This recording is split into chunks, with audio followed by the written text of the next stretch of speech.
What's up, everyone? Hope everybody's sort of Convallaria gameplay is going great and everybody's enjoying the game. Today we're going to take a look at Hasna and a team comp that I've put together for her that I think works well with her and synergizes with what we want her to do. So without any further ado, we're just going to get right into it. Now, right here, of course, we're doing everything around Hasna. I've already done a build guide on her. If you haven't seen it, go check it out, please. It's well worth your time. Let me know your thoughts, even if you don't think it's well worth your time. But anyways, yeah, so without looking at Hasna, you're going to go check out that video if you want to see it. Let's look at these other characters we got. First on the chopping block, in this Hasna team comp, is Abyss. Abyss is on here for several reasons, and I'll discuss why. Let's have a look at her trait first and foremost, and we're just going to try to go everything really quickly. So, her trait is Depression. It's a wonderful trait.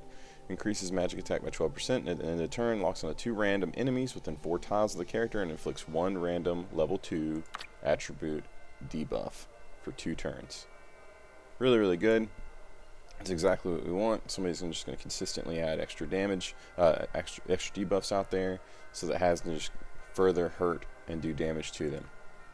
Now, for her weapon, I've got Starry Sky Heritage, and then for her trinket, I'm running Disaster Bottle, and for the Resonance, I've got Double Wand, so that she gets a buff every time she casts a spell or an ability. Now, for her Terror Whisper, I have Redemption of Judgment because I like to peel off those buffs that they have, and I love putting Judgment on enemies where they take extra damage. For her skills, I have Invigorating Strike. Protection of the Darkness is a reaction.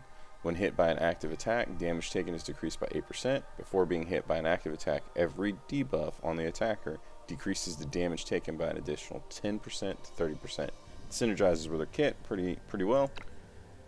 Erosion is magic damage single target attack at 85% and inflicts 2 random level 2 attribute debuffs on the target for 2 turns. This is her main ability. She's basically going to be spamming.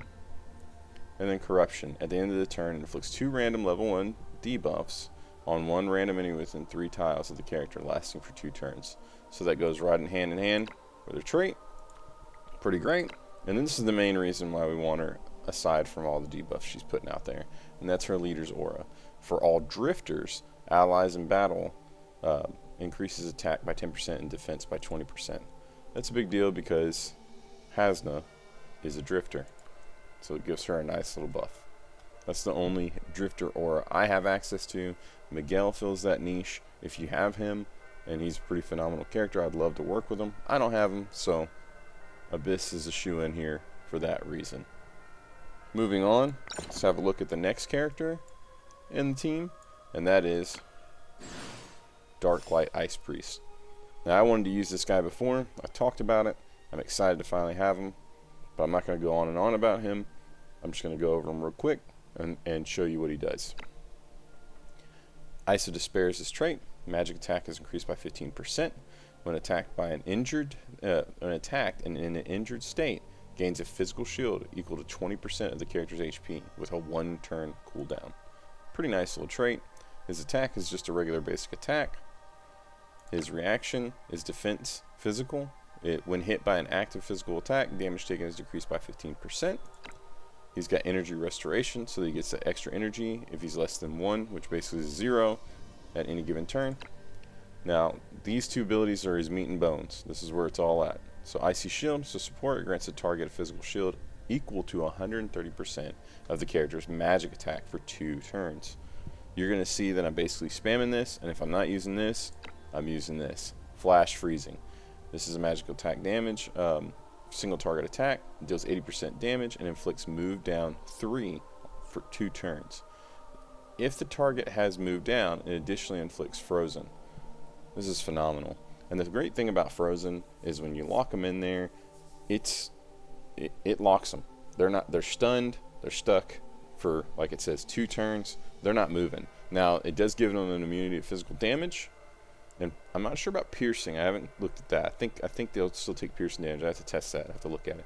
But regardless, they'll take magic damage. That's huge. So Hasna's dealing magic damage. So they're locked in place, they're stuck, they're just basically waiting for her to pick them off.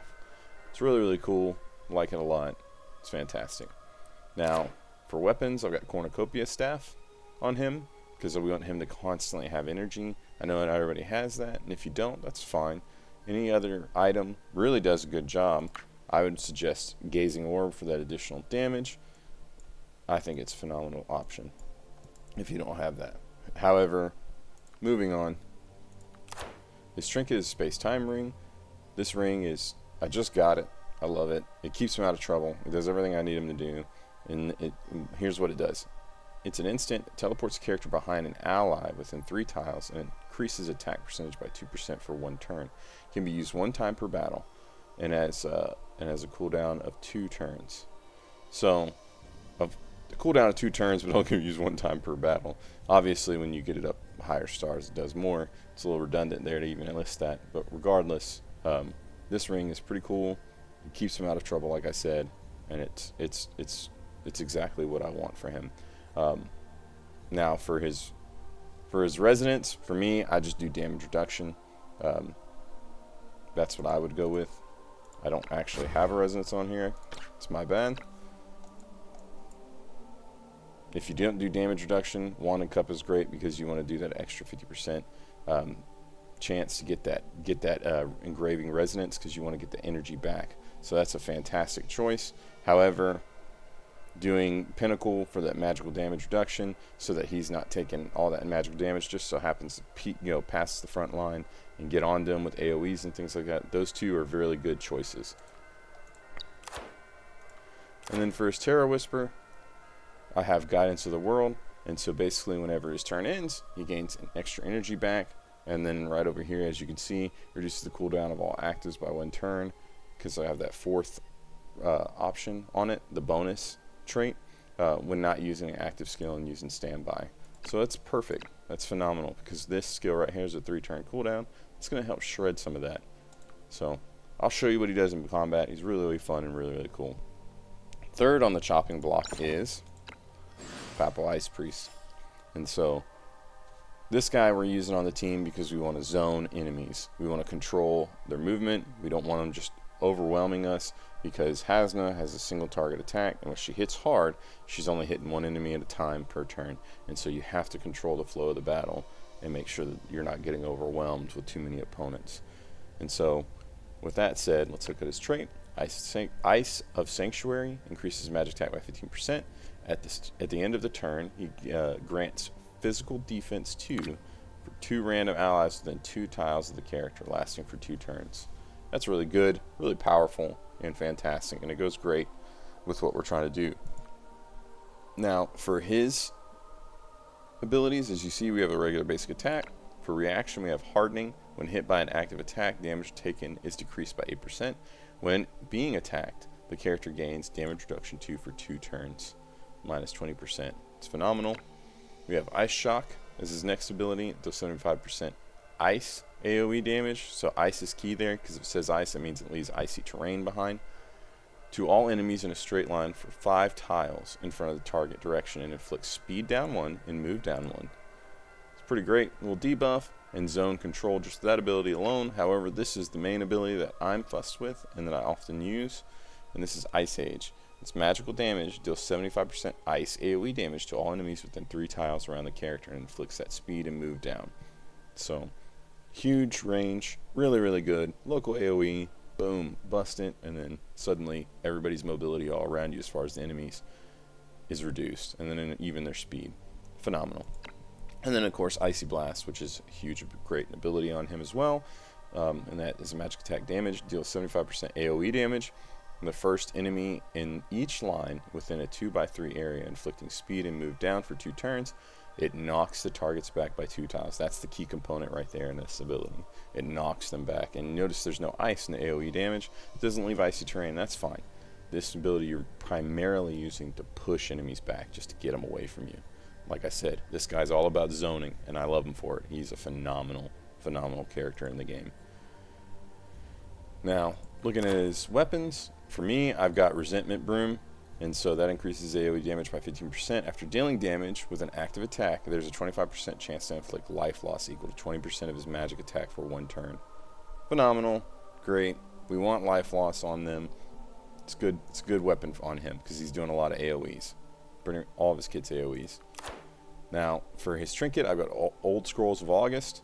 And so that's an instant. It grants 1 ally a random level 2 buff and a speed 1 buff for 2 turns. This can be used 3 times per battle. And I do use it on occasion. It's nice. I put it on Homa because I want her to hit harder and hit faster. Or maybe I just want somebody else to go faster and to do more. It's nice. So this is a great trinket. I put it on him and for that reason. And then for his resonance, I've got that engraving resonance right there that with the wand and the cup. So at the end of the turn, there's a 50% chance to gain this skill right here, which is when using an active skill, next time, refunds the energy consumed and resets the cooldown. The skill effect has a cooldown of 4 turns. So this is big because when we use this Ice Age, it's 4 energy. It's high cost. So when that procs, we're just getting all that energy back, and Ice Age is ready to go right away again. Maybe you use it in your procs, and you get Icy Blast back next turn. Regardless, it's a really, really good resonance for that reason, and that's why I use it. And then on him, I've got Guidance to the World, just like on Darklight Ice Priest, and that is so because we want the energy back and we want those cooldowns down. So whenever he has nothing to do, just stand by, and we get that extra benefit. So next on the list, this team comp is a legendary, and I know not everybody has it, but I'm gonna go over her and I'm gonna discuss why, and that is Ida. And so, Ida is a shoe-in on any magic damage-based team because of her ability to lower magic defense of the enemies, and then she also has some ability to do a little bit of zoning herself. Well, let's look at her trait, which is Catching Fire. It increases Ida's attack by 6%. She performs an assisting attack against all enemies within 4 tiles of herself, dealing 30% physical damage. The skill can be used 1 time per round. Now, on this team, we're not worried about her physical damage. It's there. It's a nice little passive damage. We're not really too fussed with it. Now, looking at her abilities, we've got Dispelling Arrow, so she's going to dispel buffs whenever she's using her basic attack. It's fantastic. It's great. It gives us a little bit of debuff in there, along with that Terror Whisper that's on Abyss. Now, for her reaction, we got Shelter Advantage. It decreases damage taken by 40% if there's an item within 1 tile of the character, which we always want. It's phenomenal. This is the primary reason we want her, but not the only reason. And this is Wine Barrel Casting. It's physical damage, and it's instant. Ida deals 20% damage to all enemies within 1 tile radius of the target and changes the tiles into Liquor. Liquor is a debuff that reduces speed by 150, movement by 1, so we're zoning with her. It's fantastic. And their magic defense goes down by 40%. And that's the big deal. That's why we want her on the team with Hasna. Now, Fortification is her next skill. It's an instant. It summons a box that she can jump on it, and we can get that terrain bonus. The high ground, if you will, sorry. And then at the end, we have Guiding Gleam. It grants all allies within 3 tiles of Ida damage 3, magic defense 2, and move 1 for 3 turns. She dispels disruption on targets as well. Fantastic ability. Defense buff is nice, but the damage buff is what really matters in that one. So, really, really good. Now, for her weapon, I use Meteor Line. I like it because that assisting attack is going to hit people. I'm not really worried about her hitting hard and doing damage. I'm worried about her hitting them and debuffing them. And then that's the primary concern. So with this Meteor Line, you've got a base 5% physical attack bonus, but after dealing damage to a single target, it inflicts 2 random level 1 debuffs. So a lot of debuffs on this team that make sure that Hasna is able to go out and just shred people. Now for our trinket, we got Disaster Bottle right here. Fantastic. Everybody knows what it does. And for our resonance, we got the double wand. So anytime she's in a basic attack or skill or assisting attack, she's getting a buff out of it. And then at the end, we got Destruction of Tower. So when it's not the character's turn, damage dealt is increased by 20%. So basically, anytime she's using that assistant attack, she's doing extra damage while doing so. Pretty good. And then the last person on the team, and arguably the most important in some ways, is Coco. Now, Coco can be changed for any healer if you want it. And a couple of these team these team members can be changed in and out. However, I like Coco. I like her for the healing aspect. She's also going to be a tank. She does a lot. And we really want that happiness proc on everyone. And so she's really, really hard not to put on a team anymore. Coco is just so phenomenal. Mine's 4-star. She'll be 5-star in about a month's time with the farming. But yeah, let's just talk about this trait. Breakfast and happiness. Coco possesses block, and her HP is increased by 20%. At the start of each round, she grants breakfast to 2 allies with the lowest HP percentage within 2 tiles of herself. After breakfast or bento effect is triggered, the target has a 30% chance to gain happiness. So at 5-star, that really becomes ridiculous, but the 30% chance is still nice. You'll see that it procs fairly often. And so happiness, so everybody knows, is for all skills reduces energy consumption by 1 after use, and the cooldown is reduced by 1. Really, really, really strong. Looking at her abilities, we've got no turning around, single target attack. It's physical. It has 100% physical damage, and then when performing a back attack, there's a 70% chance that it'll be stunned for 1 turn. That's what I got on her. I like that pretty tough. Stay strong is a reaction after being hit by a single target attack. She heals the character for 1 and 1 other ally with the lowest HP percentage within 2 tiles around the character for 12% of the caster's HP. It can be activated 2 times per round. Fantastic. So every time she takes a hit, she's healing. And then Coco's Treasure is what we use over here, which of course you know has the bandage for 25% heals. And then you've got Ancient Potion. This one's a really big one. It's a big deal because it heals 45% of the caster's HP, but it restores 1 energy. Really, really good. Snow Lotus is also really good with that damage up and damage reduction 3 buff. And then Hallucinogenic Shroom is a great way to do some nice piercing damage. And then also 30% of target's HP and inflicts sleep. Iron Pot Stew is the main ability we're worried about right here, and that is Coco heals all allies within 3 tiles around her for 30% of her HP and grants them crit 2 and crit damage 1. So this is a big reason we want her on the team.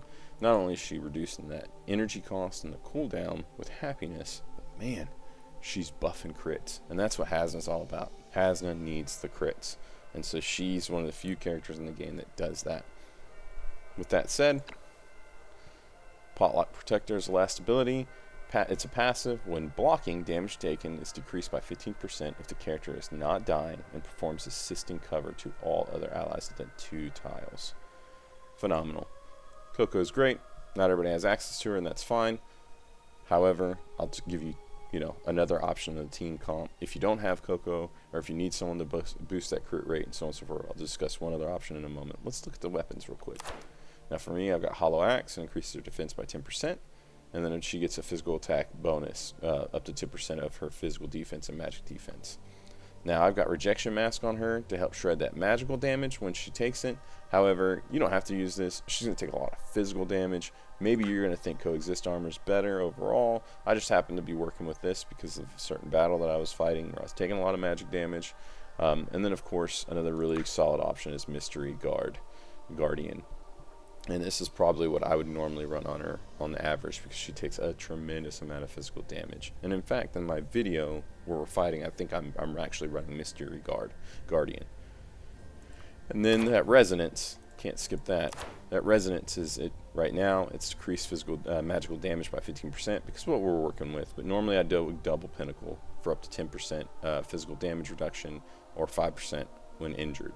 But yeah. And then for the Terror Whisper, I got Silence of the Hermit. And so this reduces damage taken period dot by 10%. And then over here we got that 4th trait. We're lucky on it, so we rolled an additional 10%, so minus 20% on all damage taken. Now let's discuss the extra option, and that is KA Archer. So let's say you don't have Coco, and let's say you don't have Ida. Maybe you're going to run a different healer like Angel, or Inanna. Whatever healer you got is fine. Nothing wrong with that. However, I'd suggest running this one right here as an additional buff if you're a free-to-play player. You don't have a lot of money to invest into the game, or maybe you've just been unlucky in your rolls. The reason I suggest it is because right here, this ability, Critical Enhancement. It's a support ability. It grants crit 2 to all allies and grants immunity to disruption lasting for 2 turns. So she's going to consistently raise the critical hit rate of all of her allies within a 3-tile radius. Now, it has a 3-turn cooldown, but it's still really good. It lasts for 2 turns, so you're just going to have 1 turn without that. It's easy to time it. This right here makes her a shoo-in because she's able to raise that crit rate. It's a really good, powerful buff at 30% of a crit rate increase. So yeah, this is a great unit to throw in if you don't have Coco and you don't have Ida and you just run in a different healer. This is your other option. So she's the other option if you don't have those characters. With that said, let's look at the battle and I can show you what Hasna does in conflict.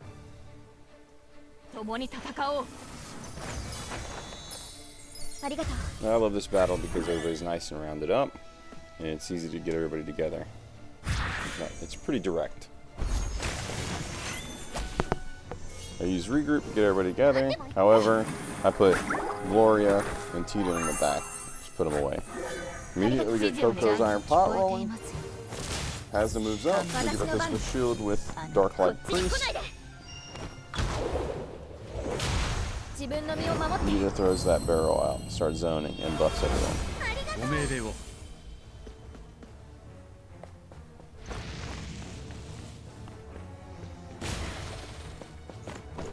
Right there we see Hasna's passive taking place. That hidden fragrance. Nice little attack from Abyss. Ice Age right there from our Ice Priest. I'm gonna get rid of that flag.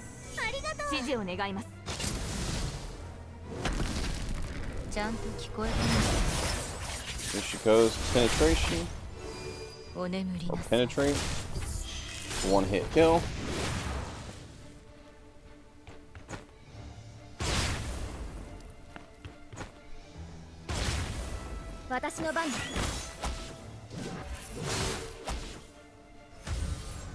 He's taking a beating there, but that's okay. Coco will be the one to take the beating here very soon. Get her in the right position. An ancient tonic, a potion. Get some full heal and get some energy back. Here we go with her ability again. It only crits for 6,000, but it's not bad for 5,500. Finish off those enemies. Another Ice Age just to make sure we get that zone down.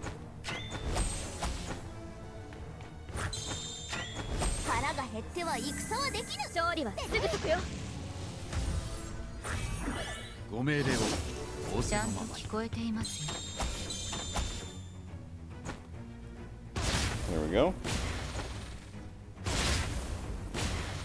They're throwing bottles. They're changing the terrain. We don't mind that. It's not a huge deal. Nice little passive damage from Abyss. Uses Icy Blast, pushes the sorcerer's back, stops her spell. We go ahead and use our attack to sleep. Get some zone of control in there.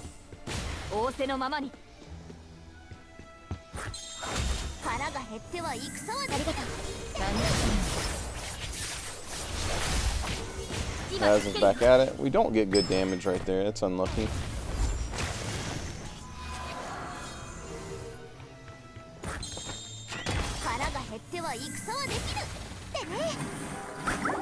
It's those hidden fragrances popping on those enemies is exactly what we need.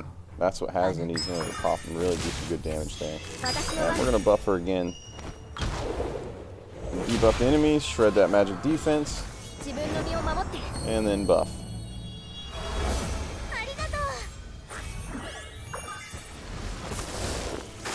More zone of control.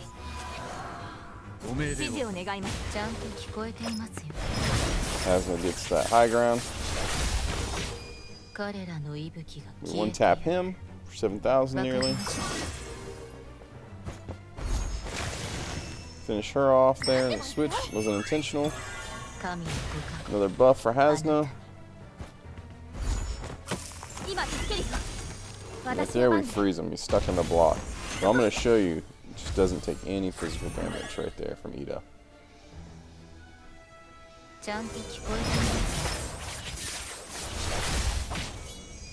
Almost 12,000 there on that one. Nice crit. No physical damage taken. Get that physical shield up. Oh, actually, we used a buff right there. Instant. There's our physical shield. See, no damage taken in the ice, but he is stuck. What a powerful ability. That magic damage goes through just fine. Finish him off with a nice basic attack.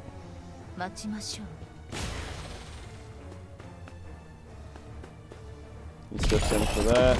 We use this just to kill the flag, and he's going to go ahead and reposition. Once you do this fight a time or two, you know how it goes and the way it flows. So we get the physical shield on Coco because we know she's about to start soaking some damage there. We got a little choke point right here. Get the choke point with the zone of ice. Just limit that movement. Control is low. Get that heal up on everyone. First attack. Hits for 4,200. It's not the best. Decent damage. It's against the defender. Hasna is a seeker. That's a tough one. And she's not hitting him from behind in this fight.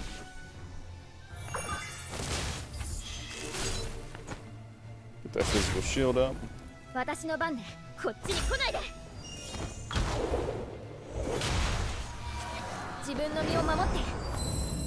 Get that magic defense down and that buff up. Disaster bottle. There we go. They switch spots.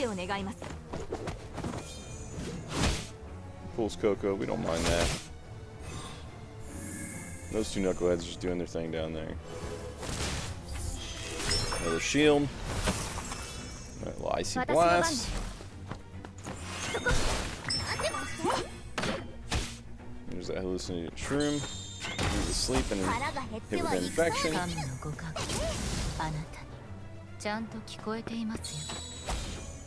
We lose a turn there because we move up. That's okay, we don't mind. I just want her up to get those attacks in.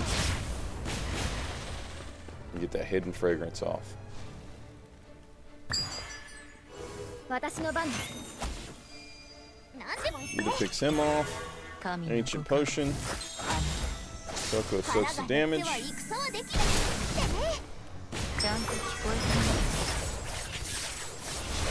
Attack again. 12,000 damage there on the crit.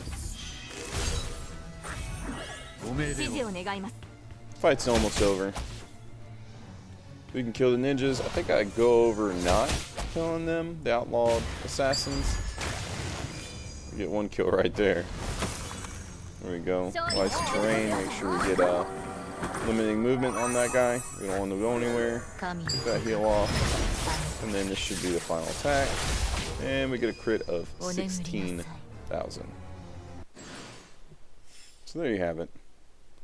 That's my team comp for Hasna that I put together, and I have enjoyed. It's been a lot of fun playing with that team.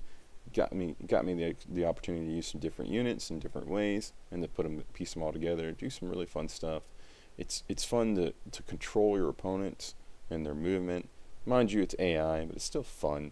And this has potential for PvP if you can manage to get lucky enough with the picks and so on and so forth. Regardless, it's fun to control their movement and to zone them and to limit what they can do, while Hasna basically snipes them. She can be near, she can be far. She's just doing damage. I do think it's important to get that hidden fragrance on them.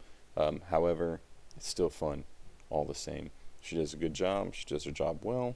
I've done that fight with several different teams. It's one of the few fights I like to use and to test my teams, and Hasna's team comp right there and their ability to clear that fight felt good. It felt strong. I never felt like there was any issues.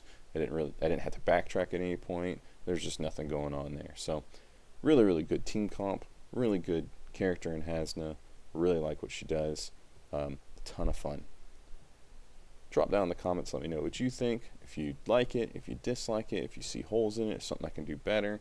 I'm always glad to get the feedback. I'm never going to shut you down. I'm never going to tell you that I disagree with you and that you're wrong. Well, I might tell you I disagree with you, but I'll never tell you that you're a terrible person for having a disagreement with me. I love the feedback. I love being disagreed with. I love all of it. I think it's really important. I think it overall makes us better at the game and raises our awareness and our intelligence in the game. So get down in those comments. Let me know what you think. Drop me a like. Drop me a subscribe if you can. It really helps me out. And yeah, thank you so much. I appreciate you. Take it easy. Bye.